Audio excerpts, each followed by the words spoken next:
Les conteurs, on les appelait Jan Arburzudu, Jean des Merveilles.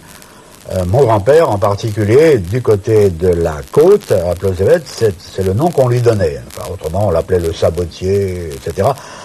Et pourquoi? Parce que ils étaient les confidents et les héritiers des contes merveilleux. Ils en contaient d'autres, des contes qui n'étaient pas merveilleux du tout, parce que le conte, c'est quelque chose d'absolument extraordinaire au point de vue non seulement de la densité de ce qui est dedans, mais aussi du côté des genres qu'il englobe, quoi. Le conte, à lui tout seul, équivaut à toute la littérature, y compris, enfin, les romans, l'art dramatique, la poésie, etc., etc. C'était le conte qui servait à tout ça. Si le breton est parvenu jusqu'à nous, c'est en réalité grâce à trois personnages essentiels. Le premier, c'est le curé, qui faisait ses prônes automatiquement en breton, naturellement, et qui avait appris à parler au séminaire. C'était donc du bon breton, mais évidemment, la matière que traitait le curé du village n'était pas une matière littéraire, si vous voulez. Il s'en tenait naturellement au sujet religieux. Les seconds, c'étaient les chanteurs qui faisaient en réalité, dans les foires, exactement le journal parlé. C'était le journal parlé. Et il ne s'occupait par conséquent que de ces événements qui marquent encore aujourd'hui le journal parlé, les variétés et tout ce qui se passait comme ça. Et le troisième personnage, c'est le conteur. Alors lui, le conteur, c'est une autre classe. C'est quelque chose d'extraordinairement réfléchi. C'est à la fois philosophique, littéraire, artistique, tout ce que vous voulez. Et alors il arrive à monter des éléments de rêve qui sont absolument extraordinaires. Et la raison en est que ces gens qui les écoutaient préféraient le conteur aux deux autres. Hein. D'autant plus que le conteur, par-dessus le marché, il avait un petit brin d'anarchie. Hein. C'était pas très bien vu par la religion, n'est-ce pas? Parce que c'était un homme assez libre, quoi. Hein. Les chanteurs ne l'étaient pas tellement à l'époque. Hein. D'abord parce que il leur fallait vendre, bien entendu, leurs feuilles volantes. Hein. Tandis que le conteur, lui, le curé de Plozévet, d'ailleurs, mettait tous les ans, il mettait ses ouailles en garde contre mon grand-père, quoi. Hein. Qui était d'ailleurs un ami à lui, bien entendu. ça n'empêche pas. Je parle des années 20 déjà dans ce pays. Beaucoup d'entre eux avaient tout juste de quoi lier les saisons les unes aux autres pour la nourriture. Ils adoraient entendre la description d'un repas de noces. Et alors ils furent mariés. Ah, quelles noces, mes amis! On n'a jamais vu ça depuis que le monde tourne sous l'œil du soleil béni et on ne le reverra plus. Désormais. Il y avait du cru et du cuit, il y avait du rôti et du mijoté. Il y avait sur les tables les morceaux du monsieur vêtu de soie qu'on appelle cochon, respect à vous. Il y avait des lièvres qui couraient à travers la salle, cuits d'un côté et crus de l'autre, avec de la fourchette dans le rable, taille qui peut, et de la moutarde au derrière, lèche qui veut. Il y avait le cidre de l'année et l'hydromel de l'an dernier, il y avait des boissons douces pour les femmes et des boissons fortes pour les hommes, mais les femmes à la fin nous enviaient notre part. Moi je suis descendu à la cuisine parce que c'est là qu'on sait que se trouvent les meilleurs morceaux, et je tournais la broche et je faisais crier la chante-pleurs, le beurre fondu me remplissait les sabots, le cidre me coulait entre la chemise et la peau, mais le grand cuisinier m'a vu. C'est quelqu'un qui n'aime pas qu'on se hasarde dans son domaine sans qu'il vous ait prié lui-même d'y venir, et d'un coup de son sabot de papier. Pourquoi de papier, j'en sais rien. D'un coup de son sabot de papier, par-dessus les cuisines, par-dessus le manoir, par-dessus les champs, par-dessus les grèves, par-dessus les villages, et par-dessus les clochers des villages, et par-dessus les coqs qui sont au-dessus des clochers des villages, et par-dessus le temps lui-même, il m'a expédié jusqu'ici pour vous raconter cette histoire où il n'y a rien de faux, sinon peut-être un ou deux mots, et moi je n'aime que la vérité. Quand on ne dit pas vrai, alors on ment, ça n'est pas 100 fois le jour, mais souvent. Petit bonhomme, petit vieux, viens-t'en vite, viens-t'en voir, marron qui devient myrtille. Je sais le breton, quel breton? Breton de tic, quel tic? Tic de fuseau, quel fuseau? Fuseau d'écuelle, quelle écuelle? Écuelle de terre, quelle terre? Terre d'argile, quelle argile? Argile jaune, de quel jaune? Jaune d'œuf, de quel œuf? œuf de poule, de quelle poule? Poulette blanche avec sa crête comme une toque sur la tête et plus brillante que l'argent. Le conte est fini maintenant.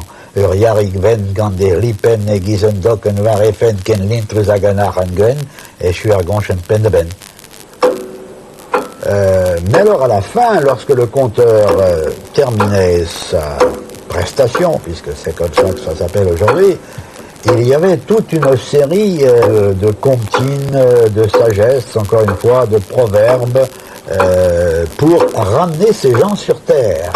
Puisqu'on les avait expédiés dans un autre monde, maintenant il fallait les amener sur Terre, pour leur dire demain matin, hein, au boulot, hein. Par conséquent, tout ça, c'était bien, on s'est amusé, mais nous allons terminer par ça. Mon grand-père, je l'ai suivi pendant des années lorsque j'étais libre naturellement, et je l'ai entendu conter, je l'ai entendu aussi faire appel à d'autres conteurs qui passaient l'hiver, en particulier un chiffonnier de Brennilis, qui était un ami à lui. Ils faisaient des matchs de contes tous les deux. Alors j'ai bénéficié de ces deux optiques du conte par deux personnages qui en connaissaient beaucoup et qui surtout en avaient entendu à la fin du siècle dernier, qui à mon avis est la meilleure époque que le conte ait connue ici, en Bretagne du moins. La grande époque du conte, quoi, il ne pouvait plus avancer, il était arrivé à son point culminant, hein. Et puis il avait commencé la première guerre mondiale à porter un coup terrible au conte breton, et la seconde l'a achevé. Et je lui demandais, mais où est-ce que vous avez pris ça, mon grand-père? Il me disait, j'ai suivi un homme de Plouhinec, c'est la paroisse d'à côté, là. Et il m'a expliqué aussi qu'en général, lorsque quelqu'un voulait suivre un conteur dans son travail, eh bien, il l'accompagnait pendant plusieurs années, comme ça. Ou alors, c'était le conteur qui choisissait quelqu'un pour lui transmettre son répertoire. Hein. Et quand elle rentra à la maison, elle demanda où était son frère. Alors la mère lui dit, oh, faut pas t'en faire, il est parti jouer par là, et il va pas tarder à revenir. Tu n'as qu'à aller jouer toi aussi. Et puis, tout va rentrer dans l'ordre, tout va bien se passer, tu verras, ne t'inquiète surtout pas. Et la petite fille, elle était un peu inquiète quand même, elle écoutait, elle entendait, puis elle entendait une voix assez drôle qui venait de la cheminée, là.